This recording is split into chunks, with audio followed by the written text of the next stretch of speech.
Hello and welcome. This is Tamiya Robles. I am the host of this podcast, Adoption Exposed. Welcome. This is my first episode, and I'm so excited that you guys have come on here with me and are willing to listen to my story. I appreciate that. This episode is going to be about me giving you the shortest version of my adoption story. Like most adoptions, there's always so many pieces to this crazy puzzle. I mean, it's a lot. I've never heard of a very simple cut and dry adoption with no backstory, but in particular with mine, there's so many stories within a story within a story. And I'm just going to try to give you the most condensed version for now. Maybe in the future, I'll give you a long version, but I want to be careful not to miss any main points. So, I'll probably give it to you guys in increments as I go along. But yeah, definitely check me out, listen to the podcast. If you have any questions, let me know. But let's get right into it. Now, your greatness here, Tamaya Robles, was born January 18th, 1979. And I say 79 is very important, I guess, as far as adoptions are concerned, because if you know anything about adoption laws, things were different in the 70s as opposed to the 80s, the 90s, 2000s, and beyond, because the laws forever changed. So things were different in the 70s when it came to adoptions. So keep that in mind as I tell my story. And those of you that were adopted or are going through the adoption process, you may hear things that you haven't experienced or will never experience that maybe my parents or myself have experienced because it was just a different time. So when I was born to a single mother who had a child before me. And she had me in Philadelphia.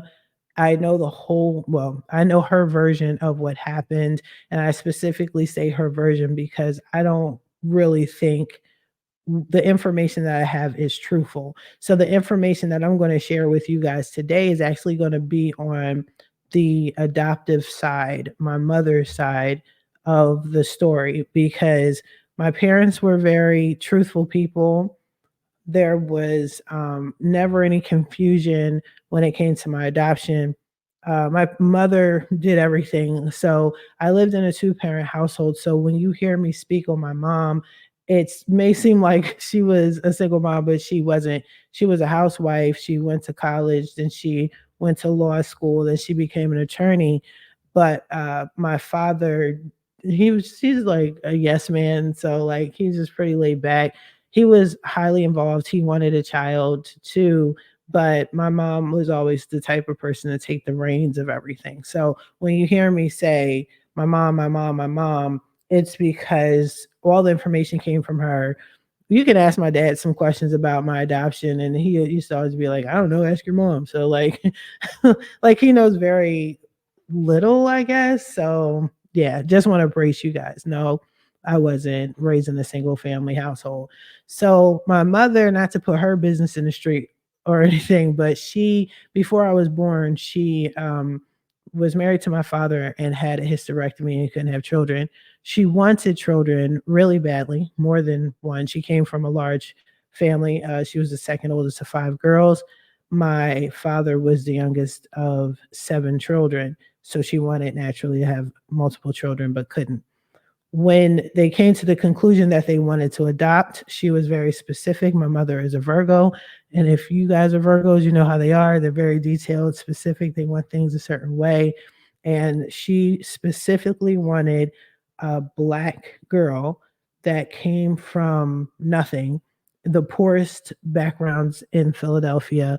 And her rationale to that was she knew she could provide a better life to a child from that type of background. And I dig it. I respect that. And she got me. According to her, back then, I don't know if this is how they do adoptions now, she was able to visit an orphanage. And this said orphanage in Philadelphia was the orphanage I was living at the time. When my biological incubator gave birth to me, she gave me up the moment I was born. She didn't hold me, she didn't look at me. I have confirmed that with the incubator. That's the only way I know that. Without speaking to the incubator, I would have never known. There's no record of that. Other than, to the best of my knowledge, my mom told me that I was born and was given up. And the incubator just basically confirmed that. So when I was given up, the adoption didn't occur yet. So there was no request for a young black newborn baby girl from the poorest streets of Philadelphia. If anything, that type of child usually ages out in adoptions and in the foster care system. If you know anything about that, that's real shit. Nobody really cares for black little girls. That's just a hard fact. But my mom did. My mom wanted that.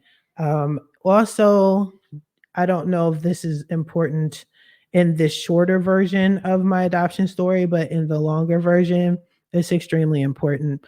My parents were from the Nation of Islam in Philadelphia. Philadelphia, one third of the black population are Muslims of some sort, and we happen to be a part of the Nation of Islam. So that plays a part in my complete adoption story. But my mother and my father were obviously pro-black, um, and it was very important that they had a black child and provided for a poor black child, and that she was raised Muslim. Side note, my biological family were different versions of Muslims, and they weren't from Philly, they were from the outskirts of Philadelphia, and that actually became a thing that came into play in the future. So I will talk about that as well, and I might even have some of those family members on in case you guys are interested. So my mother decided that she was going to check out the orphanage, this particular orphanage that I happened to be at, and she said that she looked at the children and she was really excited and things like that. And she saw me and she fell in love with me and that she wanted to adopt me. And that's what happened. The woman that did the adoption, I actually met her when I was 18. Her name was Marie. I forgot her last name. That's one thing my dad actually does know. She knows her last name. I don't remember her last name. Sweet Italian lady, really super sweet, little petite little thing. And she actually remembered both sides of my family. She remembered the biological, but she mostly remembered my parents. And she spoke highly of my parents. They were very eager to adopt me and super excited. When they did adopt me, I was 6 months. I don't know how old I was when they saw me. The adoption process took pretty long. So I don't know if I was like 3 months at the time, but my mother said I was definitely not a newborn. Boom. That's how the adoption happened. End of story. Gotta go. No, but yeah, that's how the adoption happened. Um, so let's fast forward to when I found out I was adopted. So I actually remember this day pretty clearly. I don't know why, but back in the 80s, we had this gray Honda Accord, and I was sitting in the back seat. I was about 3 years old. My feet were just dangling at the edge of the seat. And my dad went out the car. I don't know if he went to the gas station or something, but he left out the car and came back a few minutes later. And I was just thinking, and I looked at my mom, I was like, because I think a lot, right? Like, even as a kid, I guess, I'll just think about strange things. And I just said to my mom, "Hey, what did it look like in your stomach?" And then my mom was like, "Oh, baby, you were never in my stomach." And I was like, she's not understanding what I'm saying. Let me say it again. I'm like, "Mom, what did it look like when I was living in your stomach and I opened my eyeballs and I looked around? What was I looking at?" And she was like, "You were not living in my stomach. You weren't in my stomach, Tamiya. Tamiya, you weren't in my stomach." And I was like, this lady isn't too intelligent. I was like, "Mom, how was I not in your stomach?" And at the age of 3, I don't even know how I knew that babies lived in stomachs. I don't ask me, but this is how it went. And she was like, "Well, sweetie, you were adopted." And I was like, "All right, this story isn't getting anywhere. Like, let me move on." And that's literally, I remember feeling like that. Like, this lady's just not getting it. Like, what she's telling me about adoptions. Like, what does that have to do with me? Like, okay, lady. And then time went on. I'm living my best life. And like I said in my intro, adoption was never a thing. It was just never a conversation piece. My parents didn't introduce me as their adopted child, and hearing other people's stories where they're adopted and their parents are like, "Yeah, this is my adopted kid." It's like, "Whoa, I'm not about that life. My family's not about that life." And it hurts my soul that they had to live like that. That's harsh to me. You don't ever tell an adopted child that they're adopted. I mean, you don't introduce them that way.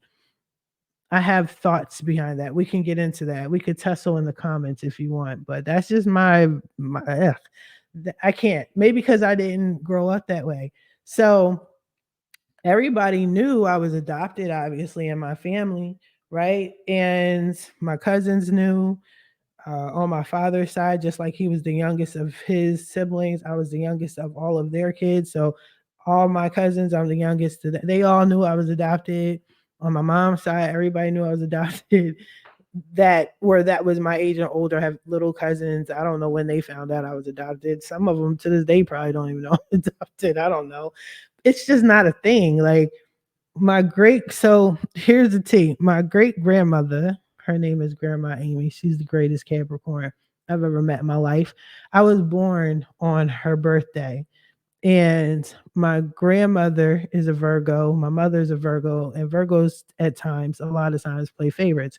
So my mother is my grandmother's favorite, and because my grandmother um, favored my mother, she favored me, and I was special. Let me say that. I wasn't favored, I was deemed special.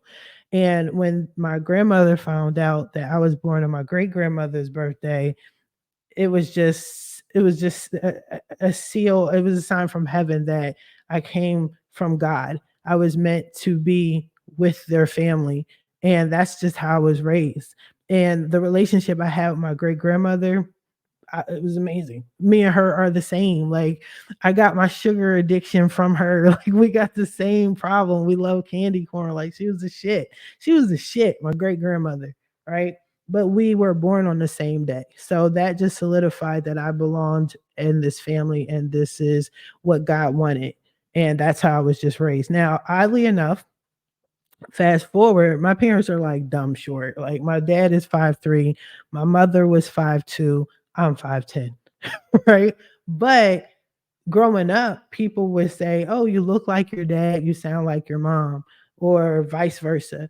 My handwriting is a mixture of both of my parents to this day. My mom's handwriting, only like two people in this world can read her handwriting. It was like me and my dad. Maybe three or four other people can read her handwriting because it's that chicken scratch. And my father has perfect penmanship. My penmanship is literally a mixture of both. Um, it's odd, but like under this wig, I'm always wearing wigs. You guys will get used to that, right? But I have hair, and I always have a lot of hair. And all the girls on my mom's side of the family always had long hair. And I have long hair. I look like them. I act like them. I talk like them. So nobody's ever introduced me as my adopted cousin. Even if you said I was adopted, it's like, how? She acts like y'all, she talks like y'all. That's all we knew. You know what I mean? When I got older, there was another time I found out my mother explained in detail, like I guess to the best of her ability, that I was adopted. I don't remember how that one came up, but finally it sunk in. I think I was about 7 or 8 that I understood a little bit more that I was adopted, but it was never a thing. It was never talked about. It's just never a thing. My mom, I think when they told me, because I've always been an open book. One time they told me, and I was like, "Oh, okay, I'm adopted." I'm telling everybody. I would tell my teacher when I went to school, "You know what? I found out I was adopted. I'm adopted." And then the teacher would be like, "Okay." And I go to the next period. "Hey, I'm adopted. Just found out yesterday. I'm adopted." I mean, still being a kid, I wasn't comprehending what all of that meant, nor did I care. So, It got back to my mom. The school called and said, "You know, your daughter is going around school telling people she's adopted, and we just thought you should know." So my mom sat me down and was like, "Just stop telling people you're adopted. It's not their business." So this is what I'm used to. There's my mom would be like, "There's no situation where someone needs to know that you're adopted. This is family business. This is between us, and that's it. Period." So I'm like, "All right, cool." Now, internally, when we as a family, when it ever came come up with my parents and my parents never brought it up. I would bring it up. And I would ask questions as I got older. I wasn't one of those teenagers that when I became an adolescent, I looked at my short ass parents and then I looked at my height and say, "Hey, what's going on?" I already knew I was adopted. I comprehended that I was adopted, but I wasn't one of those teenagers that had an identity crisis. Now, that's another big thing that some adoptees have where they have some sort of issue with how they look. I didn't have that problem. I didn't think I was unattractive. My parents always said I was beautiful and amazing. They didn't say I was beautiful per se. I think they were like, I was just great. I was just like amazing. And I could be even more amazing if, blah, blah, blah. Now, keep in mind, I did not have a perfect childhood in any way, shape, or form or fashion, and you're going to hear that in the future stories. Actually, my mother and I had a horrible, horrible mother-daughter relationship. Very horrible. It was abusive at times. There was no sexual abuse, thank God, but it was physical, emotional, psychological abuse, and you'll hear a lot of that. But again, I'm giving you the condensed version of this story so you have an idea of how my adoption came about. So, the one time I did ask my mother when I was still like trying to wrap my mind around being adopted was, "Are you my real mother?" Or since I think I worded it like, "Since you're not my real mother." And then my mother explained what a mother was. And it made sense to me. So, how my parents explained adoption to me and how it was brought to me, it was more like with logic and intelligence. And they kind of left it up to me to a certain degree on how I viewed my own adoption. One thing that my mother did always say was, if you ever want to find your biological mother, because that's what she called her, your biological mother. If you ever want to find your biological mother and you need help, I'll help you to the best of my ability. However, I never want to meet her. And I said, okay, didn't quite understand that. And I think you kind of have to be a mother to truly understand that. And then you have to be an adoptive mother to super, super understand that, right? I'm not an adoptive mother, but I have kids. You know what I mean? So I get it. And that was real talk. So they were honest with me, they were real with me. And I never considered my parents not to be my parents, and I've never considered them to be adoptive parents. They're not adoptive parents. But again, sometimes when I have to explain things, like if I have to explain something to the doctor, that might come up because they'll be like, "Okay, so what's your medical background?" It's like, I don't know. So one time I went to the doctor and I'm so naturally not thinking of being adopted. And then they're like, "Is there hypertension in your family?" I'm like, no. And it's like, I don't know. I'm not sure. And then the doctor got an attitude with me, like, "How do you not know? I mean, you can't just call your parents." And then I was like, "I was adopted." His face broke. You hear me? Like, yeah, sorry for being a dick. Yeah. You know what I mean? Like, you're a doctor. You should know these things. So I didn't know anything about my medical. I wasn't curious about who my biological was, other than the older I got, I just wanted to know why. Like I just wanted to know why I was adopted. It didn't change anything. It was never going to change anything. It was just a simple question, "Hey, why was I adopted? Why'd you put me up for adoption?" You know what I mean? Now, what my parents were given when I was born and the adoption was completed, let me say when the adoption was completed, they were given non-identifying information on a closed adoption. Again, this is the 70s, 79. things were different than I'm sure they are now. I don't think open adoptions were available. My mom was not going to handle having I know her personality. There was going to be no open adoptions popping at all. They gave her non-identifying information on my biological mother and her side of the family, and my non-identifying information on my biological father's side. And with most black kids, especially during that time, that revolutionary time, um, some motherfuckers just didn't know who their dads were in certain cases. So when it came to describing him and what he looked like and his background and all that, little information was given. It was just like he is a deadbeat. He was a Mason. There was very little information about his parents. It was like I think his dad was a Mason. It was just so sparse. But the biological incubator had so much information on her side, but it was not identifying information. And health information wasn't really inputted in that into the file that my mom was given. She gave it to me. It was typed, right? Like it was typed on a typewriter.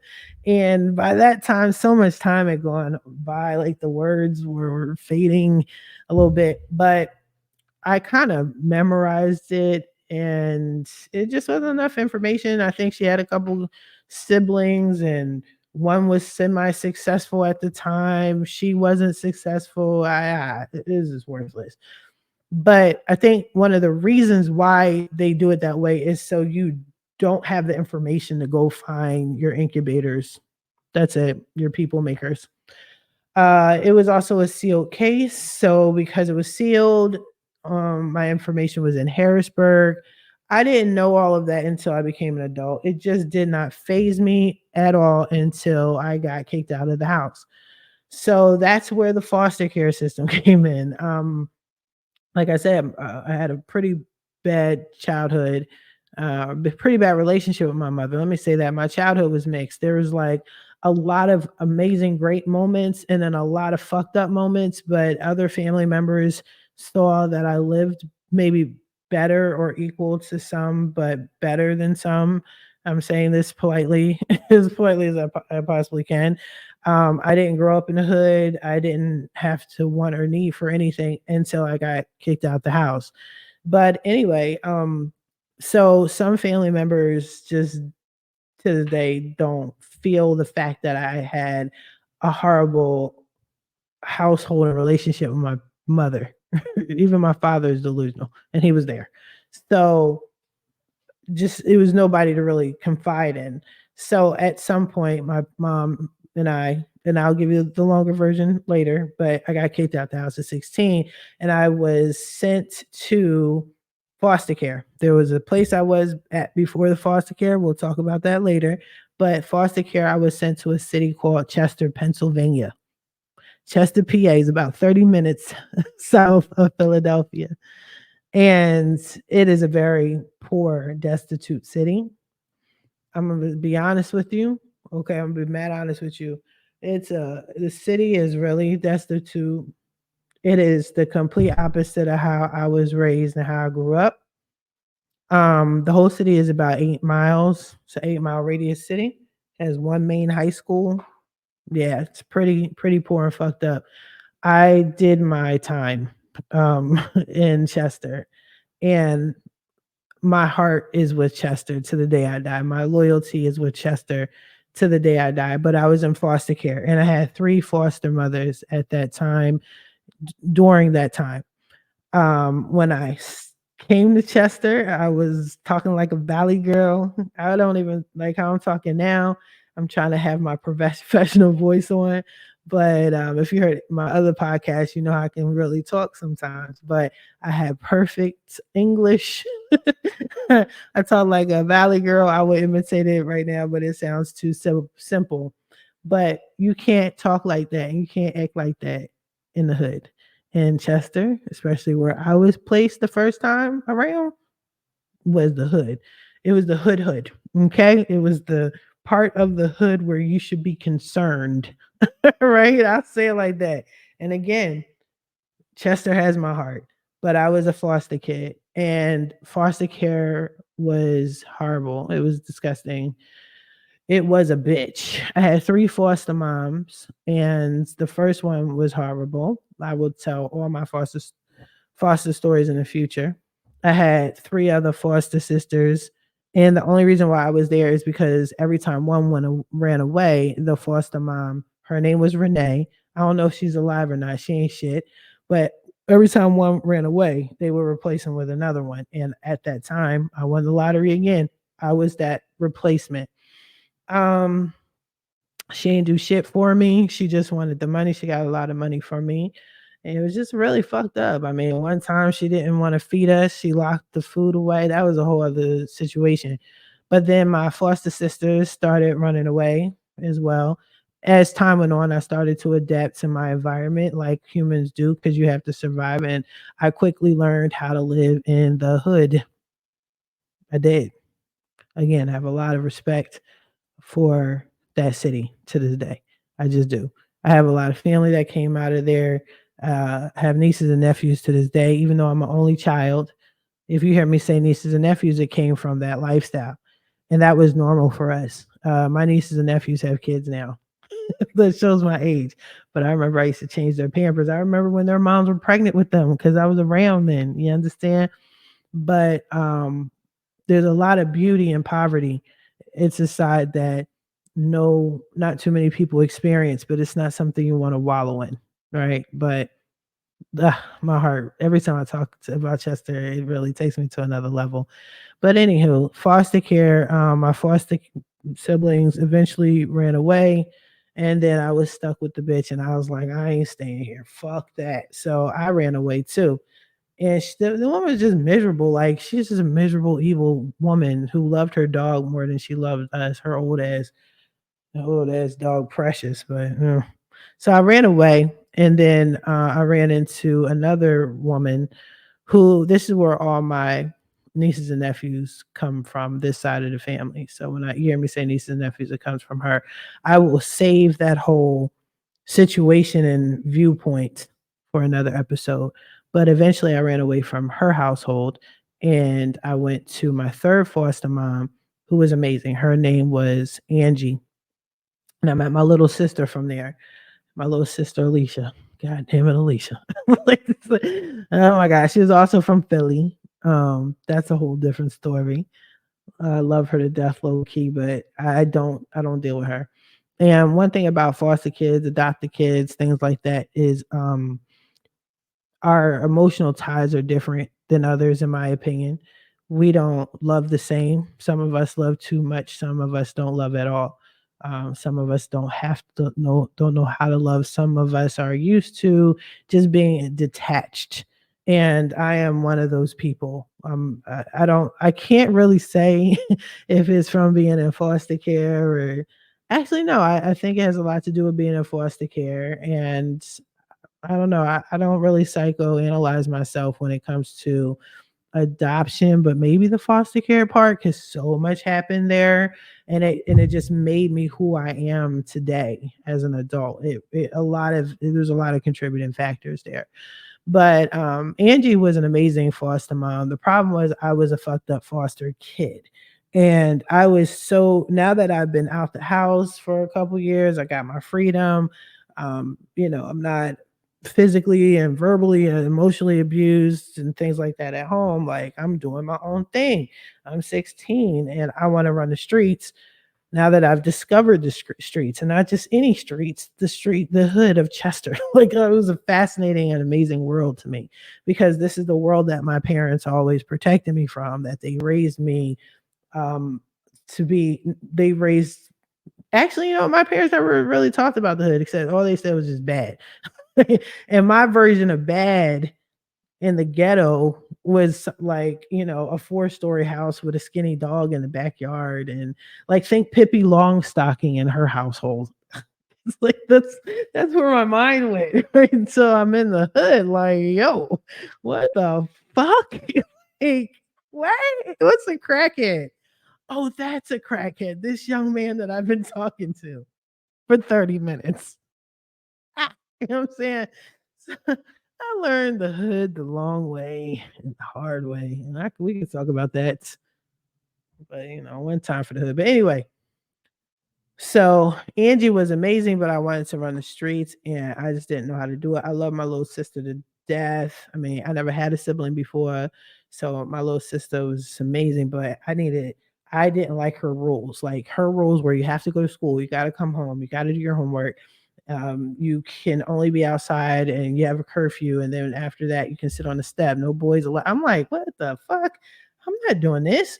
I want to go back to the household where I wasn't loved. I'm saying where nobody was paying attention to me because they just wanted the money. So I went back to my second foster mom's house. Okay.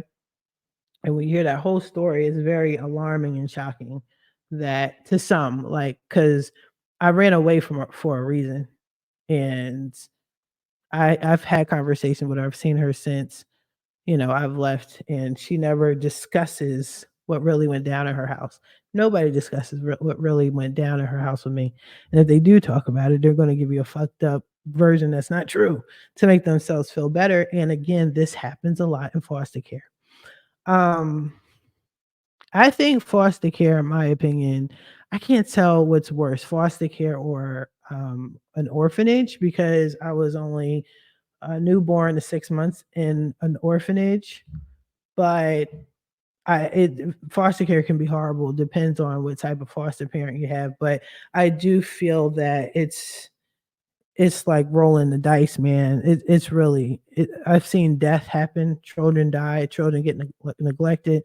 Children get, excuse me, abused, and I've seen children pimped out in foster care. Like it's it's just crazy. So I did eventually run away from foster care. I ran away from my second foster mom's house and became homeless, literally. And I became homeless. I will tell you that story. That's a touching and emotional story that I will share with y'all at some point. But when I ran away from home, from the last foster home, when I ran away from foster care for good, I was I had the assumption that I was gonna magically find my biological birth mother, and she have tricked myself into believing that she was sitting on a whole bunch of money and she was filthy rich and she didn't really mean to put me up for adoption, and she's been waiting her whole life for me to find her. Yeah. That's and unfortunately that fantasy is what a lot of adoptees feel. We feel that way. I didn't know that was a thing until I joined a Facebook adoption Facebook group, and it's a lot, and it's heavy for those that realize it's not true. And obviously, at some point, I did find out that that wasn't the case, but I was always already an adult with kids by the time I met the incubator. Now, the reality was I was going to search for her. So I'm like, I'll be homeless, but I'm going to do everything in my power to find my birth mother, because if she knew everything I went through in life, she would regret this, and maybe somebody kidnapped me. It was just and she didn't want this life for me, and I had to find her. So that's how I wound up meeting the woman who introduced me, who was the broker. I know broker isn't the right word. Social worker, I don't even think it's a social worker, but whatever you call the woman or the person that does the adoption between the two families. I want to be respectful of that. She was this brilliant woman. She deserves whatever title she has. But I did eventually meet her when I was in the shelter system, because when I ran away and was homeless, I went straight to the shelter system, and after sleeping outside the night before. But anyway, she was like, "Oh yeah, no, I can't just look up your biological mother and that's it. That doesn't work that way." And it just totally destroyed my world. And again, a lot of us adoptees, we go through that, unfortunately. Okay, the reality of searching, the search is real, the adoption search is real, and it's hard, and it's very draining, right? Especially when the laws are actually treating the adoptee as a problem. We are considered the eyesores in society. But I'm not going to harp on that too much because, like I said, that wasn't a thing for me. That wasn't a thing. That wasn't a thing. But I made it a thing. And then I had to know these rules and these laws, and I had to start the search, and I had to start telling people, yes, I'm adopted, and this is the information I know.